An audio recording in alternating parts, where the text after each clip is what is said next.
ফেরাউনের ঘরে একজন দাসী ছিলেন। একদিন তিনি ফেরাউনের মেয়ের মাথার চুল আশ্রিয়ে দিয়েছিলেন। চিরুনিটা ভুল করে মাটিতে পড়ে গিয়েছিল। তখন তিনি ওঠানোর সময় বললেন বিসমিল্লাহ। ফেরাউনের মেয়ে সেটা শুনে ফেলে আর জিজ্ঞাসা করলো, তুমি এটা কি বলেছো? তখন দাসী বলল, আমার আর আপনার পিতার রব একমাত্র আল্লাহ। এটা শুনে ফেরাউন অনেক রাগ হলো, একটা দরবার ডাকলো আর সেই দরবারে দাসীকে হাজির করা হলো। তাকে জিজ্ঞাসা করা হলো, তোর কি আমাকে ছাড়াও কোনো রব আছে?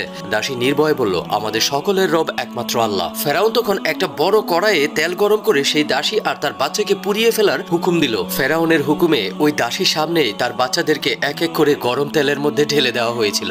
সবশেষে ছিল তার কোলে ৫-৬ মাসের বাচ্চা, যে বাচ্চাটাকে সে অনেক বেশি ভালোবাসতো। বাচ্চাটাকে বাঁচানোর জন্য সে পিছুপা হচ্ছিল, কিন্তু আল্লাহর কুদরতি জবান হঠাৎ করে বাচ্চার মুখে চলে আসে। আম্মাজান, নির্ভয়ে এখানে ঝাঁপ দিন। নিঃসন্দেহে দুনিয়ার আযাব আখিরাতের আযাবের চাইতে অনেক কম। আর সেই দাসী আগুনে ঝাঁপ দিয়ে দেয়। আল্লাহ আমাদের সত্যিকারের ঈমানদার হওয়ার তৌফিক দান করুন, আমিন।